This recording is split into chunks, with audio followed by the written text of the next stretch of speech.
去年的话，因为我们因为当时打了1年了，所以说磨合的都很不错。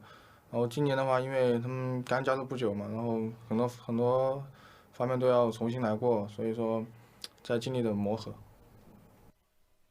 Did exactly that in game number 1. Wow, JDG kicked things off, and I'm just asking if this is real life because this is absolutely bonkers. This is Clement Shearer to, help me find something. My name's Jack Asteric Sozipenko, and we ask ourselves again, what the heck is happening in this series, Clement? The JD game. Playoffs. They are just so smart with the way that they're positioning themselves in this matchup. Yep. They're getting the counter picks in the top side, that's good, and they're also planning around the team fights better than RNG. I think that's the big surprise for us. You always assume that when it comes down to it, RNG is going to take the 5v5, but not this time around. And really, what JD Gaming are putting the front foot forward is in that AD carry position. Yep. Like Imp actually played a very clean game on both all of the engaged. I think it was the crucial member of the 3 Infernal Drake fights and the Baron fight as well. And the very last one, when Ming was trying to go in, he didn't have vision across the brush, and that allowed Imp to free fire and simply kill everyone. That's right, and although the focus was on LvMao at the start of this game, it was more about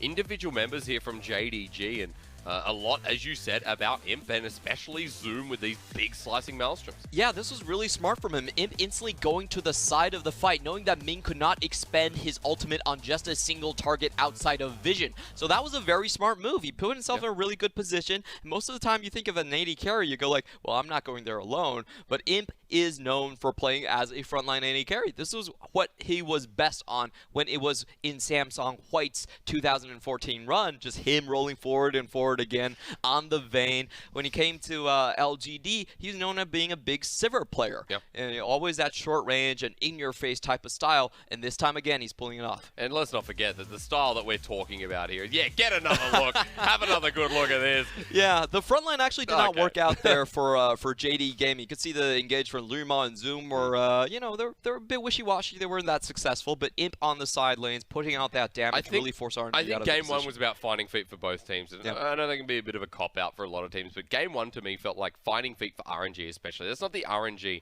that we talk up with the cleaner sense of macro and that cleaner sense of team fighting, let's be specific there. As well as JDG had some very good individual moments, but RNG walking into the fray straight into RNG. Yeah, I don't like the way RNG is setting themselves up in game 1. Yep. And the reason is that while their best moments, their highlight moments is Uzi just 1v9 and carrying the entire team, they're actually more successful when everyone contributes in the early game. And I don't think that has actually happened here in game 1 of the series so far. What we've seen is that they've been pushed out in their lanes, and Karsa is there to mainly keep the solo lanes from collapsing. He has an Ornn he has to take care of. He has a Talia that can get one shot by the Lee Sin as he hits level 6. So what you're seeing is that they're tying down the solo lanes into utility for Uzi, and then they're setting up Karsa, who's a very good early game jungler, to help these solo lanes from collapsing. And I just think they're putting too much into the Uzi basket once more. Yeah, RNG, they have a lot of highlights when Uzi just pops off, but this split hasn't really been that type of a game plan for them, and I do wish that they would diversify their options just a little bit more, especially when Jingdong Gaming is willing to blind pick all of their solo lanes. Yeah, they really are. It's kind of not over in the draft, but an interesting draft. I know this is going to be a reset game because in game 2 it's going to be very different. However, let's throw up our MVP. Like, out of anyone in this team, I'd go, who do you throw your MVP to? Flawless recovered that early game so darn well. Yeah, that was really smart on his end. He did get spotted out by the Rek'Sai earlier on, but he was able to find his way into the team fights, and that matchup score against Karsa is just so tremendous. In the game 3 that JD Gaming played against Karsa, he was on Kindred, and he actually forced Karsa off of both his buffs. After that initial Rift Herald skirmish that they had in the top lane, Flawless was able to go into Karsa's jungle, and he was able to set up Kennen, Zoom, and set up Yagao for success. They really were. RNG moving to game 2. A very different atmosphere, but in game number 2, remember there's going to be no subs. We hyped it up before that Let.Me was no longer inactive on this roster as of week 9, but they're still bringing Zatai on the top side of the map, still bringing the same formula here into playoffs. Quarterfinals first game being lost is a tier to shred if you're an RNG fan, but not if you're a JDG fan who's just seeing the rise of this 8th seed team. And RNG are a team that I feel like doesn't always deal with pressure the best. This is actually quite true of their team. It's the fact that they're very momentum-based. If they start winning, you see the smiles on their face, you see everyone just calming down and playing at a higher level. But when things don't go their way, they actually kind of crumble a little bit. And we've seen in previous series that in Game 5s, they actually had MLXG sub in and come up on stage to play out the rest of the series. I'm not sure if that's going to happen anymore, but it did happen in both the spring and summer finals last year. You'd be curious because for RNG, losing another one, you put it on the back foot and you got to change some things. They can't get things off their minds. Yeah, that's right. That's a problem for RNG. And I'm sorry I skipped over Imp stats, but they were terrific. No deaths that game whatsoever. They're okay. I mean, 32% damage, nothing to scoff at. And Uzi's back again. Look, folks, if you're wondering why, it is hot on stage.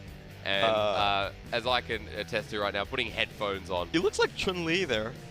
Okay, fair enough, Clement. That's definitely gonna meme. That's gonna be a meme for a while.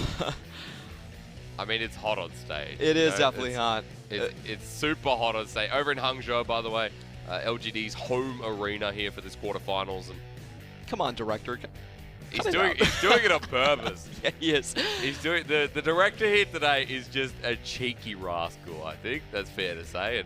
And looking in the crowd before, we've got some of the best highlight pictures I think we've seen so far in the LPL.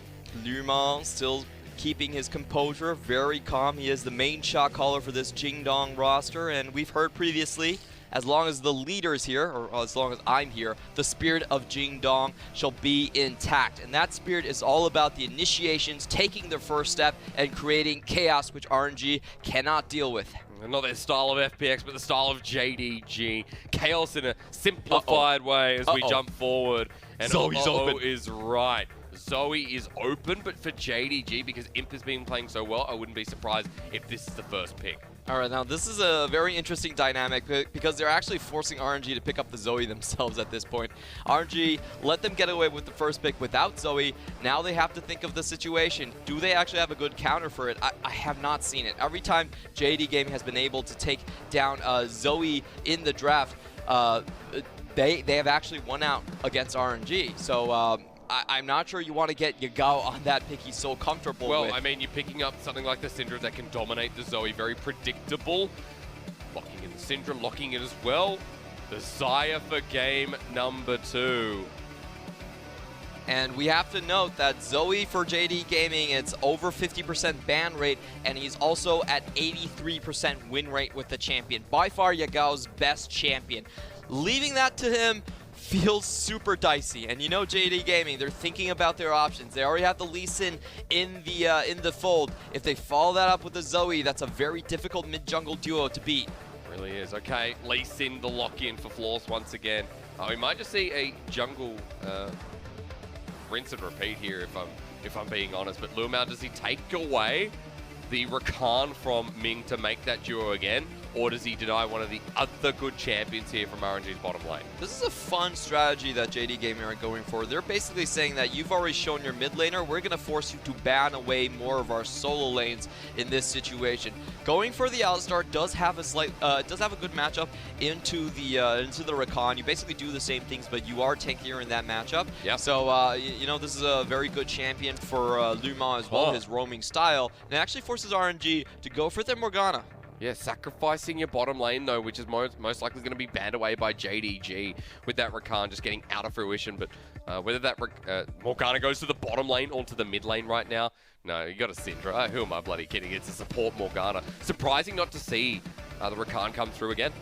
So this draft phase, I think JD Gaming have to heavily target out the jungle picks right now. RNG going for Syndra means they want to win the 2v2 hard. Syndra is one of those picks that doesn't give you a win condition after laning phase. So I do expect at least the Olaf to be banned out and maybe the Rek'Sai to be taken away on JD Gaming's part.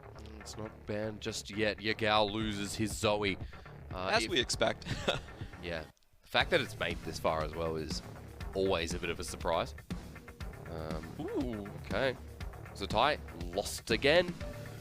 This has been a surprise for me, considering that Zoom just plays so much more Yorick than any other champion. Second time in a row on different sides that we've seen the Yorick banned away by JDG. Yeah, I'm very surprised about that one because Zoom actually does have a counter pick to the Yorick. We've seen him do it against WE's post. He picked up the Gnar. They actually said in a post-game interview that they saw the pick from the Xayah and they were like, you know what, this is working out very, very well. We're going to take it away. But against the tie, banning the Yorick away both times is quite interesting. Oh, but look at his summoners. Look at his summoners and what's available. Rek'Sai is banned. These are the summoners for a Hecarim top. Oh, you're absolutely right here. Hecarim doesn't need the flash, has enough mobility to go away, but is he going to show it first? He's not going to show it. He's holding on to it. Hecarim wins against a lot of matchups. It does. But there's also a lot of counter matchups here as well. We've seen the Karma top lane be a good counter for him, and we also seen the Gnar there as well with the extra slow. So he does have to play it quite safe. You know what he's going to pick up in the top lane. You know it's going to be something like the Kennen. I wouldn't be surprised if we see this over in LEC. A lot of the time we've seen big influences come across, and for the first time here in the LPL spring, it's Azir for Yagao. And yeah, Azir is actually one of Yagao's best champions as well. When it was in the meta, he was absolutely dominant with it, and he's going to keep himself safe against Syndra. He's going to have the range advantage. Now it's all down to the Hecarim.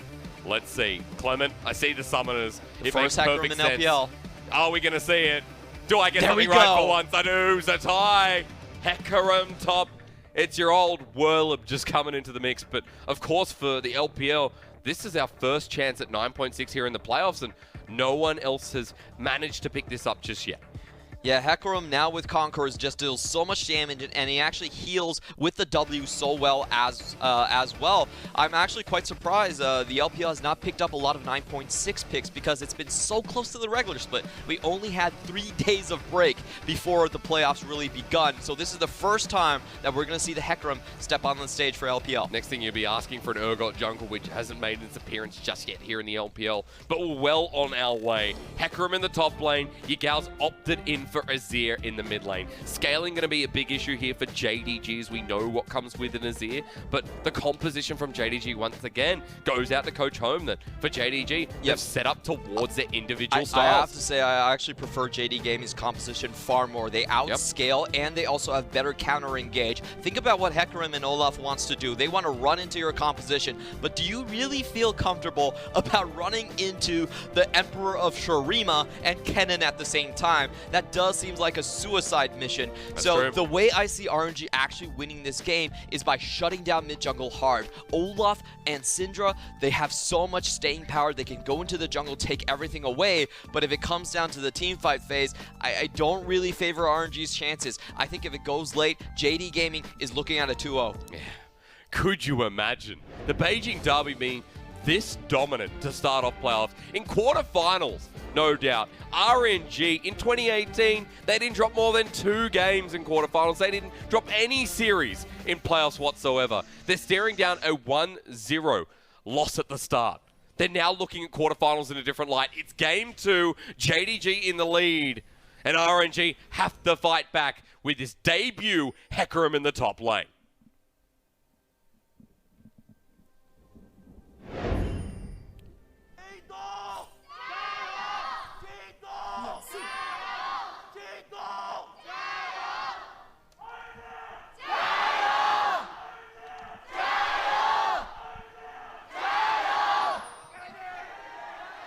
Yes, LGD is gone, but not forgotten, apparently.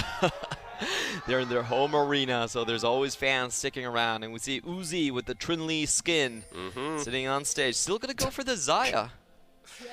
Yep, that's very fair. Seeing it this time without the Rakan and the Duo was my biggest surprise. Almost baited myself into seeing the Morgana mid with the Syndra already locked in. But going to be Guardian down there in the bottom lane.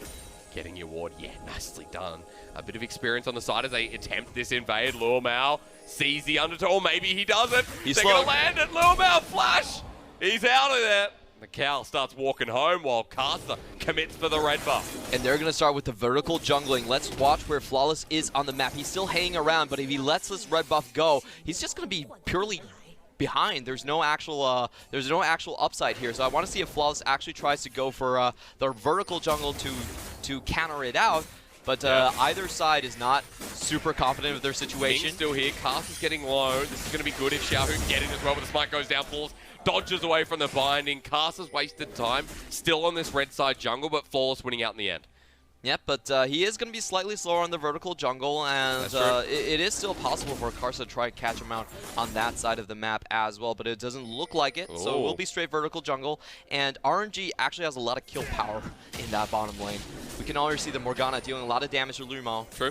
Karsa's coming down as well. LvMao and Imp in bad positions here. They find the root flash down. Uzi is going to take the second skin, however. This is not good. Then the heal comes out. The ignite down as well. Undertow in. The flash in. It's a messy one, but first blood goes over to LvMao. They bot back Karsa, and they can't get more than one. Response over to the supports with Karsa getting in too. And Imp does not back down. He stands his ground and looks in the eyes of Uzi, takes him down for first blood. That was really risky on RNG's side. We knew what they wanted to do, set up that first kill, just like Flawless and Clear Love were doing with the level 2, and that was so unexpected from Uzi. He actually goes in with the level 1 Blade Caller just to tag down Imp, but he's taking so much minion damage at this point, and actually, even though Ming does come in first, it really isn't enough to save Uzi. Imp walks away to first blood, and that has to. Oh, that was really complex on that facial expression. You saw he was an RNG fan at first. He was like, yeah, we're going in, and then wait a minute, no. And look who's down here once again. Karsa revisiting the lane. Black Shield onto Uzi. They can't find the stun. Headbutt pulverized into Ming. They might actually get a trade kill. Ming's going to die. LvMao has 2 kills, but he's just going to give over his gold to Uzi, who's still in this lane. Imp now going to get onto the Olaf, but Imp's dead as well. Karsa picks up the blood, and now RNG. That's the trade you can be happy about. 6 kills in 3.5 minutes. Welcome to the LPL, ladies and gentlemen. Just so much action happening around, and this is what you should expect from a vertical jungle. Now, what RNG did really well in the previous gank is that they did force out the bot lane from JD Gaming. They were able to reset the lane, and honestly, Imp and LvMao, they had no choice. They had to walk up to CS at that point, but Karsa was waiting for them. Level 2, he did not go back to base. He's going up against level 3 of LvMao. He says, you know what, let's take you on. We didn't have time for the replay because the mid lane is getting dove on. Flashing Ignite in the mid lane. Clement, I'll let you return to this, but Xiaohu's in a difficult position as well. Yeah, that's a really close replay after replay in this one. They're just leaving the bottom left-hand corner up just in case. We might be casting this way the entire matchup. These two teams are out for blood. That's right. Zatai did die in that earlier engage. Had to burn the Ignite and the teleport to get back to lane. Xiaohu even forced out there, as we just saw in our lower left corner, so that's a bit of an update for you. He had to use his flash to get out of that, and it's still low. After clear out this wave, he'll have to go back and see what his first item is here, or at least transition towards it. At the moment, taking stock, JDG still in a decent position after everything happened, with Flawless finally getting back on the map. And just look at the wave control from RNG. They still have the wave shoving towards their side. The pings are going down from Olaf to go more towards their side of the map. So once again, they're trying to do the setup and just gank this lane over and over again. RNG always play towards their bot side. They have Uzi, the best laning phase AD carry in the world, and they're just going to try and ride that one out. Look at Olaf's pathing. He's already getting there. Yeah, Karsa coming back down control ward, but this ward's going to spot him out. So JDG, once again, being quite inventive with their vision. Karsa drops one himself, moves away, and is just going to leave the jungle for now. We didn't get to have a bit of a discussion about the supports and their styles here going up one another, and especially in game 1 when momentum was towards that bottom lane. LvMao, a lot of the time we expect those roams that we saw a lot in game number 1, but for Ming, sits with Uzi a lot of the time. The control wars per minute down the bottom side of the map is regularly high, and RNG play towards Uzi with Ming being situated next to him at all times. Ming is much more of a protect your AD carry type of support compared to the likes of LvMao, who likes to leave his support there for a while, try to get something going in the other lanes. And the key thing about this matchup right now is that they have been zoned away from CS for so long. Actually sitting at 21 CS just 2 minutes ago, so they have not been able to pick up anything. And with a big wave coming in, Karsa is looking at another dive. He's level 5, and this is the thing. Ming is keeping the other support in lane, and LvMao can't roam. Those mobility boosts, those 2 kills can't be used. Yagao comes in. The Emperor sends Xiaohu home. A good dodge from the Sonic Wavers. Unleash power into Flawless. Ignite's there. Xiaohu with the heal. Triumph, thank you kindly. Flawless survives. So well played by both sides. The Shurima shuffle scraping Xiaohu back. Oh, what a max Bye-bye. frame binding. Flash, undertow, Imp locked in undertow, but Karsa can't get to him in time. The undertow comes back in. The Blade Caller as LvMao trades off. It was actually Imp who picks up the kill. Now for LvMao sticking underneath this turret, it looks like Uzi will take the turret plating and leave, while the AD carry of JDG is denied more CS. It's only been 7 minutes, but Imp has died 3 times in this lane. This is what I expected out of this series, Clement. This is the Mr. Uzi, have whatever you want type of composition. This is why they chose Morgana. It's not a great lane against someone like the Alistar who can get ganks on off of you very easily, but you're going to have lane priority throughout. And what that's going to allow you to do is play the vertical style of jungling. Constantly invade on the bottom side, keep Flawless out of that side, and trade and trade and trade. Look at the CS difference between Uzi and Imp right now. It's insane, and although this one in the top side of the map we'll bring up later, for Imp surviving this long was good, but Karsa committed and stayed. This was such a great find by Ming, catching him around the tower. LvMao has to expend a flash just to keep his AD carry alive, but great find on Uzi right there. He did get a response kill. So I think there's a point to be made that Imp even being shut out this much, LvMao helping secure his AD carry something. There's a big CS difference down the bottom lane. This is what I wanted to talk about because the top side is getting forced out just as much. 900 gold for Zoom as he is 20 CS ahead. Flawless, with the vertical jungling that's been played, has had to look at this top lane. And for a Hecarim, you're like, well, Zatai, you know, he's in a precarious position, but, you know, it's fine. You know what Hecarim can add to these fights. You also know what a Kennen can do. So use fine very lightly in this context. But at the moment, it looks like it's going to be Zoom versus Uzi. The way I see it, though, JD Gaming have a much better scaling composition, and if they true. just split the sides of the map, then I expect JD Gaming to come out ahead and just straight up win this game. Flawless again setting up. He does have the Dragon's Rage. He has a Trinket Ward to push towards as well. Xiaohu in a lot of danger. LvMao finally making that fabled roam. He has flash back up, jumps back in. Xiaohu, the Shurima shuffle. It wasn't even a shuffle. It wasn't even a kickback. He just pushed him forward into Flawless. 3v1 under his own tower. There was nothing he could do right there.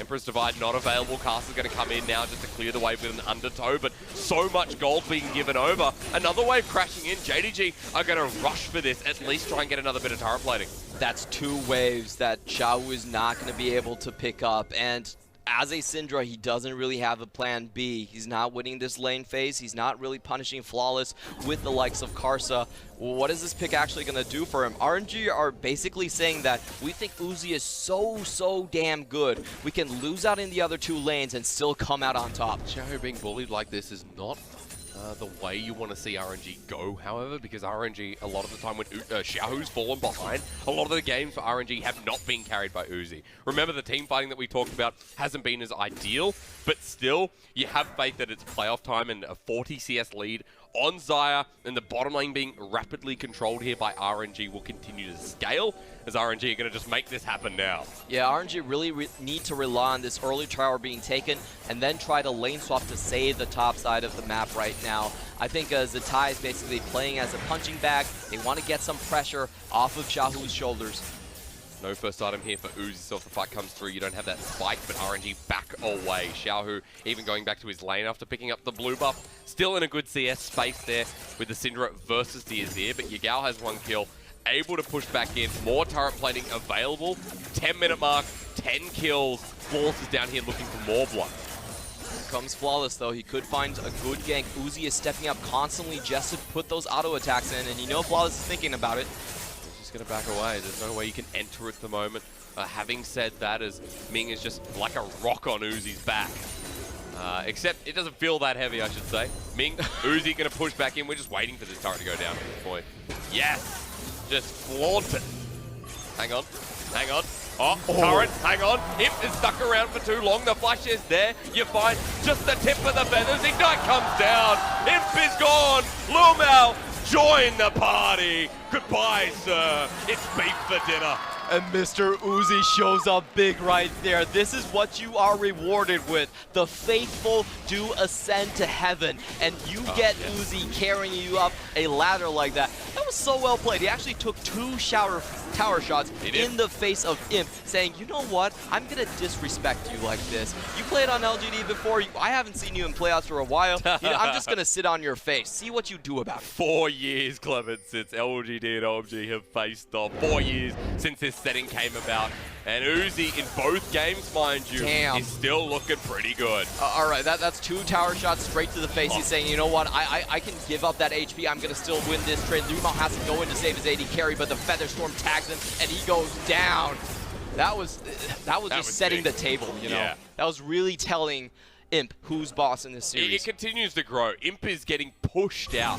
And for RNG, that bottom turret goes down. 4, 1, and 2. A zeal in hand for Xayah as well. 77% win rate when they get the first tower. RNG knows how to make up for the top side of the map. And they missed out on it by 2 seconds last game. That's why the stat is unaffected.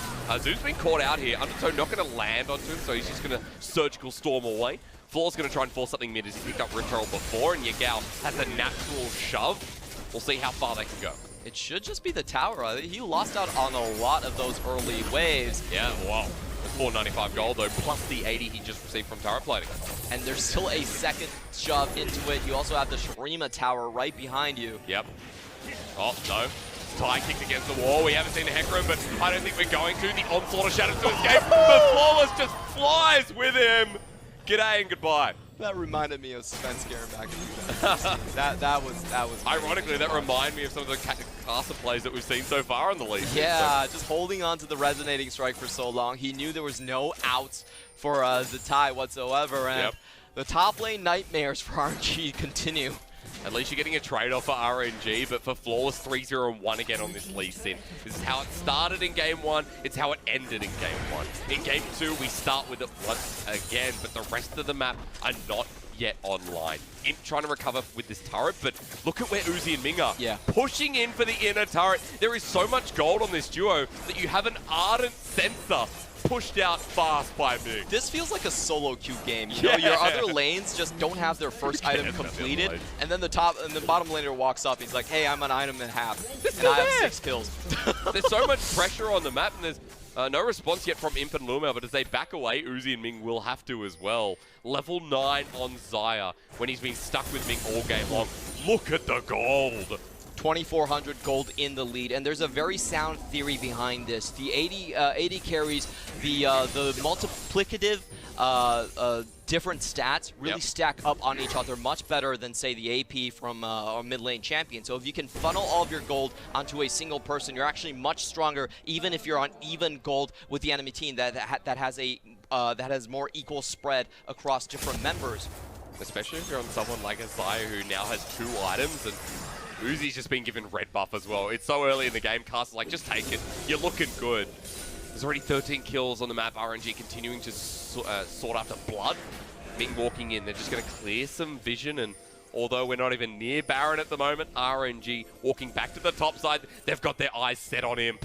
But very good warding by JD Gaming, actually. Imp should be able to run them around the corner. Ming's walking in. The Dark Binding going to walk to a minion, apparently. Karsa finds the undertow. Imp might be tagged up as well. CD. Teleport in for the flank move. Has slicing Maelstrom. Lands himself in. They get Ming. They get the jungler. And now for Uzi, he flashes in with the Blade Caller to root them down, but he's too squishy at this point. Zatai tries to come in, but that's a bad horsey. Back to the stables. Back to Xayah, hey. And with the onslaught of shadows, Imp just gets the last ta-ta-ta, and JDG clean up RNG's overextension. The last missile taps him in the butt, and Zatai goes down. That was so well done by JD Gaming. They saw the play game coming in, and look at Imp. He actually stayed around the corner, actually tried to goad them in, went back and fired off a Q at Cathian range just to keep RNG interested, and then the solo lanes of Zoom and Yagao come from behind and smack RNG down super hard. We've actually seen RNG lose to JD Gaming in that exact same spot in the exact same play. RNG try to go after Imp. Imp actually baits them into it, keeps them there, and that's just a wombo combo to end RNG's Game 2 hopes. Zoom should not get Kennen anymore in this series. No, he should not. I'm just going to say this. Kennens in the LPL more often than not have looked absolutely more than attractive. Let's say gorgeous. This one from Zoom, 0, 0, and 5, that was the only fight he needed to put JDG ahead and back on the map. 3K gold lead. Imp picked up 2 kills. That guy shouldn't even be playing League of Legends this game. Uzi shut down. Yeah, look at the gold difference right here. It used to be 2,400 between the AD carries, but with that many kills, 2 kills going over to Imp like you were talking about. It's down to 1,500. Look at Flawless. Flawless is 2.5K just about ahead. I really question this RNG strategy. You can't put everything onto the bot lane. The chances for things going wrong are so high, and when you don't have a good early game to snowball, the rest of your lanes look quite useless. Look at the solo lanes. There's 0, 5, and 0. Not even an assist taken between Xiaohu or Xayah. Could this be the start of the miracle run for JDG? Buying into the hype a little bit early, but some would say this is even late hysterics. And a lot of people I know would be saying that because right now, JDG look like the better team here in this series. And RNG just clawing at scrapes. They've already got the double mountain. They pick up the Ocean Dragon, but it's 17 minutes in the game.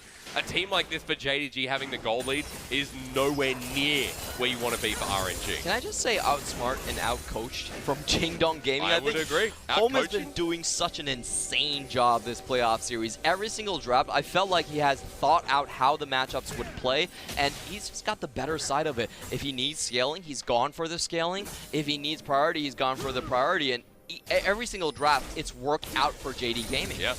I think JDG as a team have been outplaying a lot of their opponents just performance-wise individually as well. JD Gaming were the 8th seed coming into playoffs. They were coming in on a 3-game losing streak, and their win rate against other playoff teams was abysmal. It was disgusting, even some could say. Yep. For RNG, you have to turn the favor. JDG beat WE 3-1, and they're looking to set up this second game nicely. A 4K gold lead, my lord. JDG in a very good position. Baron's coming up in 1 minute 40. The Sun Turret's up to shine down on RNG. As they lose yet another turret, they need these other elements of the map to come online. Because people like Xayah, he hasn't had much of a say this game, let alone this series. I wonder if Uzi's going to take the tissue paper out of his ears next game. Maybe that's the issue. Maybe. I doubt that is the issue. You know, just trying out some luck. A lot of players actually say they wear like red underwear or something in playoffs. Yeah. Chew their favorite gum. See if that helps the nerves and stuff like that.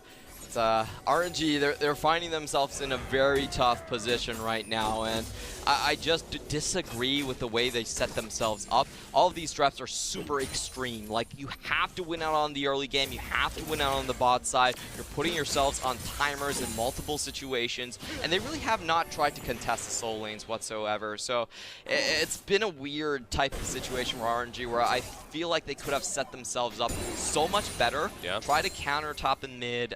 Try to, they did do that this time around, but the scaling was a little bit too far off. And just try to keep yourself even rather than forcing yourself to be so far ahead. Well, we do know how well it worked in the bottom lane, but off the back of that one play, that stops the momentum from Uzi. So there's an argument to be made that for RNG, things were going perfectly, putting Uzi in such an early lead. But the Hecarim suffered.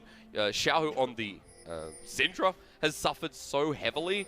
You're going up against an Azir who has 2 items underneath the 20-minute mark, and you're just so happy where he is at the moment, getting free farm. He's 182 at 20 minutes in the game, and JDG, because of this lead, this composition can start the Baron. LvMao's zoning already. RNG are going to come in late. It's already down to 9,000 HP. They need to get near it. There's no vision in the pit. They do drop one to spot it out, so Karsa heading towards it. 6K now is the undertow to sweep through. They find their health bar. RNG need to make the move. 3K, Karsa has to flash.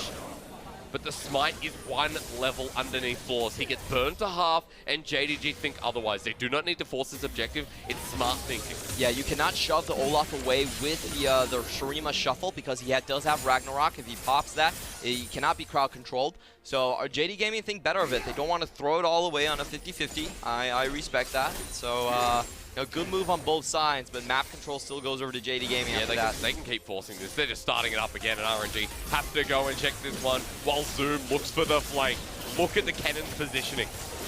And Zatai is coming in from the back line as well. Can Zoom actually find his target? That's the big Sonic question. Wave, Black Shield there. Karsa doesn't have vision in the pit directly. 3K. He jumps on over, still hitting the Baron. Make sure it does reset. They jump on him. Ragnarok there, but Karsa is down. going to take out LvMao. Zoom comes in for the flank, finds RNG. Uzi's the target, but unleash power from Xiaohu. Uzi now free hitting, gets shuffled backwards as it comes in, cleans them up, and Jing Dong again. Pummel RNG. Xiaohu's the only one left alive. It's a 1v3. I think Jingdong should be retreating from this one. I don't like full their mana, chances. full health. Imp doesn't have the killer instinct. Yagao's coming in. Does not find the slow there. Yagao doesn't have any mana. Back away, champ. This is not your fight. You got what you deserve. JDG still won the fight. And Zoom came in at such an angle, Zatai did not even pop his ultimate off. Instantly died during that engage. You could see the focus fire onto Karsa as Zoom was sweeping behind from the back lines. It really put RNG into a chaotic mode. They didn't actually have vision of the Baron buff either, so Karsa does actually go in a little bit late. Takes a lot of damage, and look at this split focus initiated by JD Gaming.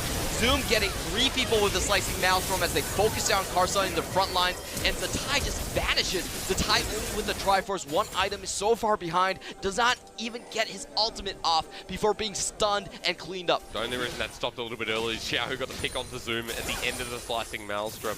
Kennen's done his duty, but Yagao's doing it as well. Imp is back into this game, and Imp has a bounty on his head. Again, when he probably shouldn't. Killer Instinct almost up and available as well for the level 12 Kaisa, who is onto his 3rd item. Uzi just picked up Infinity Edge. The Xayah still not the threat you want here from RNG at the 22-minute mark. I think I went RNG 3-1 in the prediction. I did 3-2. To be fair, I'm still fine. I did 3-2 RNG, but I tell you what, expectations being turned here in playoffs, in the quarterfinals especially, as JDG arrive back on that Baron. Zoom still has the teleport, and with the Slicing Maelstrom as well, he has a great anchor ward right behind that Baron pit. RNG have to force themselves into that position, and look at how well Yagao's actually holding the ramp. They've got to collapse though. Yagao still has Empress to fight. They find a big man. Morgana biting onto Yagao. He goes on Onslaught of Shadows. Gets the target. The tie comes in. We're looking at Zoom because flank from the cannon gets locked down. Ming starts and ends that fight. RNG right back on top because Ming is the sharpshooter they deserve. 3-1 in RNG's favor, and they take down every single target they needed to. Yagao did not even pop his barrier right there, being run down on the streets. Is still here. He's in the brush. Hasn't been spotted. 3K, 2K. Zoom's going in. He goes in but doesn't find it. Flashing Maelstrom to come out, but scatter the weak. The feathers fly, and that gives Uzi another couple of kills and the Baron buff. That's redemption for Zatai. Did not even pop his ultimate before dying in the last team fight, but this time around, he went in and found his target, sliced the head off of the Emperor of Shurima, and they walk away with a potential comeback. How they do it starts with Ming. That was just so well done. First, forcing out 2 perfect timings instantly, and that was really well timed from Zatai. He finds Yagao, and none again. Ming, like you were talking about, the sniper on RNG. 2 dark bindings to nail that team fight. And although it's not over yet because of JDG's composition, and we talked about how well they scaled, for RNG, back to an even point is more than you can hope for when things started going horribly wrong in that 15 to 20 minute mark. It feels like late game. It felt like that for a while from our 2 LPL teams. But RNG with the Baron buff now, they're able to get some more resources on the map, get back into that gold lead, clear out the mid lane turret, and get Uzi to a good point. He's still about 3K gold ahead. This is why I voted for Ming as the best support of the LPL in 2019. He's getting my first team awards right here, making the impossible happen. And Shurima, you're like Azir, you're nowhere in place. But I like this from RNG. They need to force it. They need to force it now. They know what their composition does. So straight for the base, the head of the snake. JDG need to get their mid laner back. RNG are going to back away, but an inhibitor for Yagao to get the top lane turret. They did not expect the speed at which RNG could rotate there. That was a very defensible position for JD Gaming, especially with Azir, especially with Kennen. You're not supposed to be able to walk up to that inhibitor like that. And I think further on the fight, that's going to give a great avenue for Zatai to flank on the bottom side. And you can see that Zatai has the teleport available, so to join that fight is very simple, as RNG with the Baron buff getting the maximum use out of it. They've already got the inhibitor. They want another inner turret that JDG cannot defend. The they're even pushing up further with this small minion wave just to keep them there. And Zetai's going to be on split pushing duty. There's not a lot of engage on JD Gaming. Ming has caught Yagao again! He goes down! The support AD carry of RNG! All hail Uzi! All hail Ming as they pick up a double kill. RNG have been given JDG once again, and they like what they see. How do they keep doing that? Ming is an absolute monster, finding the dark bindings between so many JD Gaming members, and they're going to close this out. RNG, this game should have been lost. JDG should have brought themselves forward and zoomed with the Wait a minute! It's not over just yet, but Uzi flushes out. RNG still alive. Sonic Wave doesn't connect. Uzi in a good position. They find the unleashed power. Yagao gets deleted. Flawless gets deleted. Everyone's gone. RNG strike back in this series. I said the chaos at the end, but it looks like it's just about to begin. As LvMao slow down Xiaohu. Yagao. Scout of the week not going to connect, so flush away. Xiaohu, they're going to stick to the Nexus as the tie is hitting it away. Xiaohu can't get the kill. But LvMao can't slow him down. Can he go for it? Hitting it. He gets it. Hecarim equalizes. A messy, drawn-out game for 1-for-1. One last rampage, and he does take down the Nexus base for JD Gaming. What a thrill ride that was of a game, and you have to give it up for Ming, finding those crucial dark bindings when it looks like RNG was down and out. He claws them back into the fight, finds Yagao 2 times in a row in crucial team fights, and it didn't even come down to the 5v5. It was just the 1v1 between Ming and Yagao, and Ming comes out trumps. You just saw Uzi nodding his head. That was an RNG team fight. That was iconic of their name. Let me tell you one thing, it looked like JD were going to take us the match point. 4.9k, and it looked like it was over. JD Gaming, if they won this match, I don't think RNG's spirits would have held in this series. I think it would have been over right there, but Ming, once again, just so good on these early game picks. I think Home has really done a great job with this JD Gaming draft. You know, they're thinking about trading sides. They won out in the mid lane matchup. They had the scaling, and they also anticipated the moves that RNG was going to throw into the top side. Imp, even though he had 3 deaths by 6 minutes, he was still in the game. He actually had a bounty on him. So you thought JD Gaming were going to just straight up win that, but the collapse at the end not working out. It was the back off of JDG picking up the bottom lane in the top side of the map, and it was Uzi getting caught out there that made Imp have an actual impact in the game later on. So there's a lot of props to be given over to JDG, but RNG, it's Ming. I'm just going to say Ming won them that game. Yeah. Much like LvMao won the last game for JDG versus WE. It felt like there, Ming literally won that game for RNG. He is the one true support. All hail Ming, all bless Ming. Honestly, I cannot say enough good things about this guy, and there's a reason why RNG do play around the bottom side so much, why they try to shove it in and play vertical jungle. If they have Ming roaming on the map, there's not a lot of limits to what he can do. He's one of the premier initiators we have in the LPL, and this is my type of LPL playoff game. It's all about the individual plays to decide big fights. It's not determined by, you know, slow grinding macro games or lane pushes, nothing like that. It's all about grouping up, killing the enemy team, and wiping them off the floorboard. This is a series that you don't want to miss out on. And at least now you know that RNG are playing their game. That Game 2 showed us the best of RNG and how they can claw their way back after what was a bit of back and forthness in the mid-game. Yeah, definitely. I still want a lot of adaptations from RNG. I'm not comfortable with the way that they're approaching this matchup.